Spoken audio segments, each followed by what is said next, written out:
Olá, gente, tudo bem? Hoje eu estou muito feliz que eu estou recebendo aqui na clínica a doutora Luciane Piccolotto. Ela é psicóloga clínica, especialista em terapia cognitiva comportamental, distorção da imagem, e ela é doutora em ensino e é a minha terapeuta. Tudo bem, Lu? Tudo bem, Jaque. Muito obrigada pelo convite. Também estou muito feliz em estar aqui para essa conversa, né? Esse assunto tão importante que é falar das questões emocionais, psicológicas e a calvície, a relação que isso tem. Então, eu recebo aqui na clínica muitos pacientes com dores físicas e emocionais relacionados com a calvície. É um tema tão importante e tão desafiador no quesito da autoconfiança.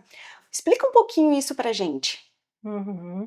Bom, assim, eu gostaria antes, né, de parabenizar por essa iniciativa e por essa ideia de trazer esse assunto, né, que num primeiro momento pode parecer que não tem uma relação tão próxima, mas que é super importante e se relaciona de uma maneira tão íntima, né, que é o impacto emocional que a nossa imagem e a nossa aparência tem sobre os aspectos psicológicos, né, a nossa autoestima, a nossa autoconfiança.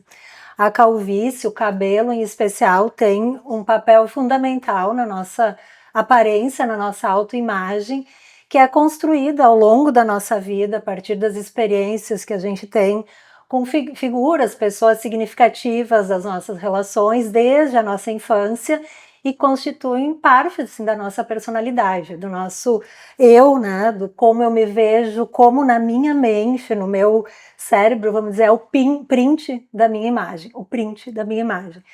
Então, as influências que ao longo do tempo eu fui aprendendo, fui escutando, fui vendo de outras pessoas, vão formando essa minha imagem. E o cabelo é parte fundamental da nossa imagem, né? Tanto que a gente vai vendo como diferentes momentos da vida a pessoa vai, eu tava com cabelo assim, eu tinha mais, eu tinha menos cabelo, e como a perda, né, de cabelo, não sei se é assim que a gente fala, ou a calvície, né, usando um termo mais da área, assim, impacta nisso, né, porque aí vai tendo marcos na nossa história que vão sendo relacionados com isso. Um momento de alguma dificuldade, uma doença clínica, da idade, de algum desfecho que teve na minha história de vida que impactou na calvície, né, na perda de cabelo. Então é muito importante a gente saber identificar e olhar para esse aspecto, porque vai impactar sim na forma como a pessoa se vê e como ela se relaciona com o mundo, né? A nossa imagem é a primeira impressão que a gente passa para o mundo, que as pessoas veem, é a primeira leitura que vai ser feito. E esse feedback que o mundo vai nos dar. Tá? Então, é bem próxima essa relação. E a gente vê que o abalo emocional relacionado com a calvície, ele é muito importante. Tem pacientes depressivos, ansiosos, que têm limitações de relacionamento, não saem na rua, não têm uma namorada, pararam de ter uma vida social, e isso é bem relevante, né? Tu, como terapeuta, tu deve acompanhar muitos casos relacionados a isso, né? Exato, essa questão assim da a emoção, o pensamento, a nossa cognição, as nossas ideias, as nossas crenças, que envolve como a gente vê o mundo e como a gente nos vê, e o nosso comportamento, eles estão diretamente relacionados, emoção, cognição e comportamento. Então, a crença que eu tenho de mim mesma, ela é influenciada pelo mundo, pelas outras pessoas, pela minha imagem, a imagem que eu tenho de mim mesmo. Isso vai impactar no meu estado emocional, então na tristeza, na depressão, na ansiedade e no meu comportamento. Então, se eu vejo uma imagem, ou né, muitas vezes a imagem até está distorcida, como a gente fala na distorção da imagem, o que eu vejo não está adequado com o que realmente é a minha aparência, isso vai impactar no meu estado emocional. Se eu me vejo muito inferior por não ter cabelo, ou se eu tenho uma crença, o fato de eu ter perdido o cabelo e não tenho o que fazer, isso é a pior coisa que está acontecendo na minha vida, e isso me traz uma desesperança, eu vou ficar triste, eu vou ficar deprimida, eu posso começar a me isolar, eu posso prejudicar meus relacionamentos, a minha vida profissional, que vai potencializar o sofrimento e dificultar ainda mais a minha vida. Então vai ter um impacto e pode em várias áreas, nos relacionamentos, na vida profissional, na própria autoestima, né? A pessoa não consegue mais se ver como uma pessoa capaz, porque ela não tem mais uma aparência que ela gostaria. E assim, os tratamentos, as possibilidades, as intervenções que existem hoje, e aí é especialista que são possibilidades, né, que vão melhorar externamente, mas que vão também ajudar nessa reestruturação da imagem e da autoestima da pessoa. E a gente vê muito isso aqui na clínica. Tenho alguns casos de pacientes que eram pacientes bonitos, jovens, mas que ao longo da evolução do pós-transplante mudaram guarda-roupa, mudaram de emprego, melhoraram o cargo, não porque eles não eram capazes antes, mas porque eles não tinham essa autoconfiança, eles não acreditavam que eles podiam. E a imagem, nesse sentido, ela é muito importante. A postura que a gente tem para a vida é o que a vida nos devolve, né? Exato, é uma via de mão dupla, né? Essa postura, então, a pessoa tinha todo esse potencial, mas o fato da aparência, da falta de cabelo, das dificuldades que a pessoa tinha com a sua imagem, não deixa a pessoa se posicionar, né, de uma forma adequada e que transmita isso, aquilo que a gente fala, né, que às vezes o verdadeiro brilho vem de dentro, né? Então, se a pessoa não consegue se ver assim, ela não vai conseguir se mostrar assim para o mundo. E isso é bem importante, porque muitas vezes a pessoa não tem coragem, principalmente nessa questão do cabelo, né? Muitas vezes o homem, né, que eu acho que talvez é o público, tem uma dificuldade de admitir o quanto aquilo impacta na sua autoconfiança, né? E não consegue, então, mostrar o seu potencial, o seu desempenho, porque não está de bem consigo mesmo.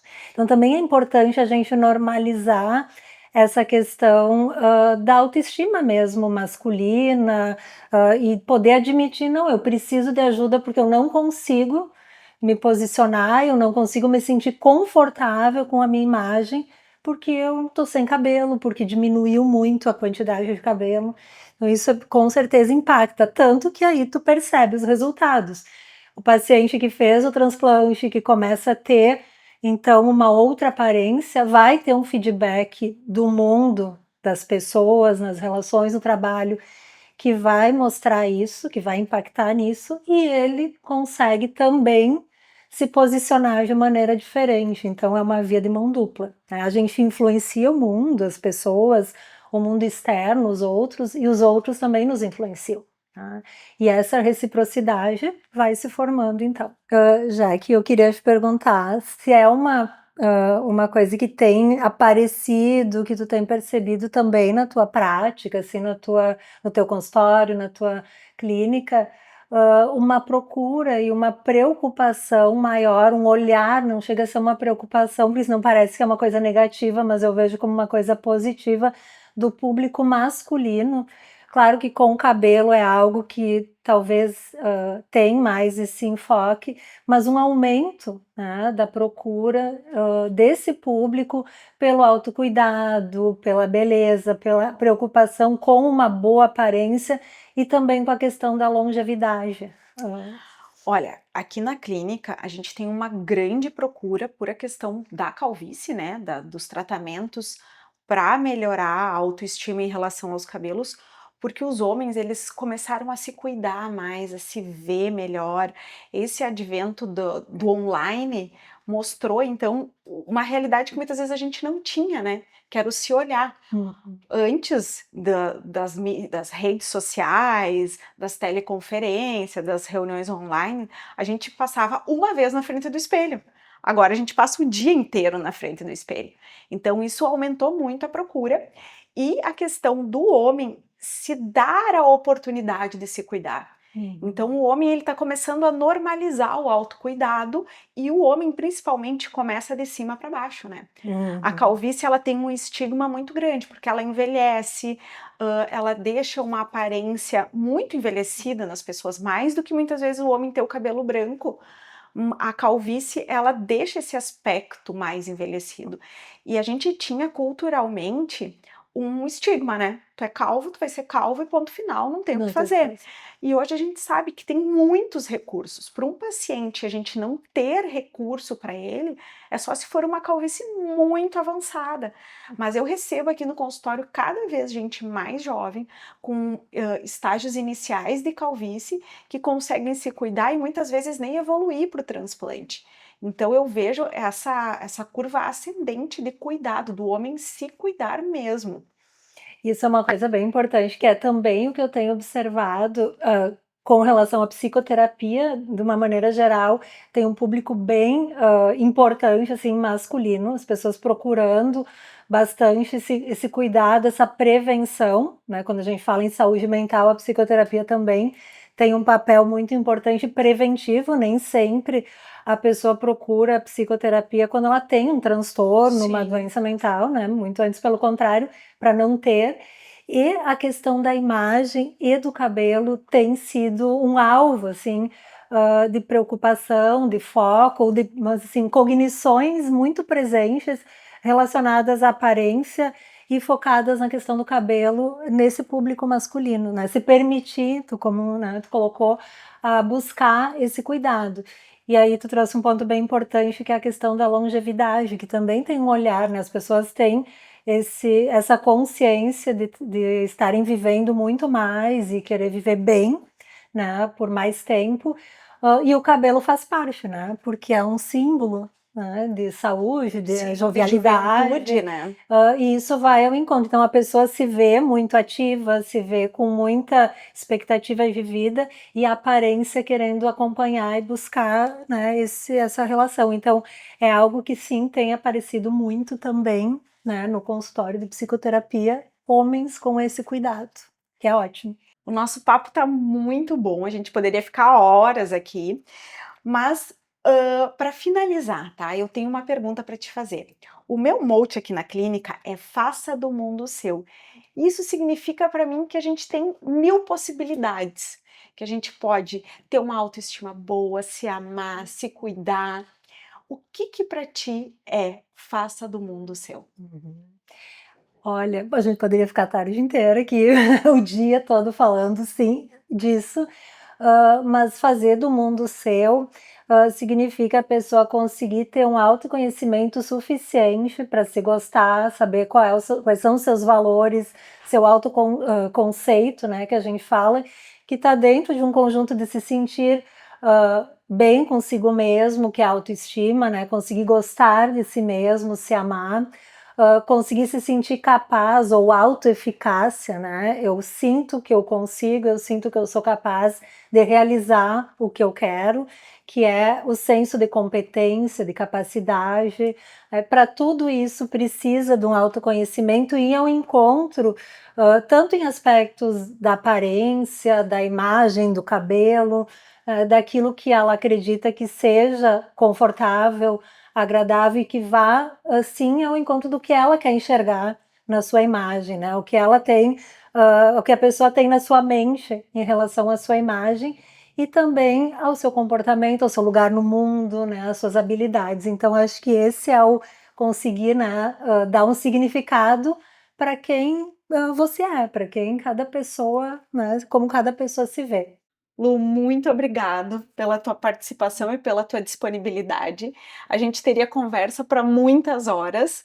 Espero te receber aqui novamente para a gente conversar sobre isso, porque autoconfiança a gente tem que ter e é um assunto muito importante. A gente tem que cuidar da beleza externa e da beleza interna também. Com Muito certeza. Um obrigada. prazer.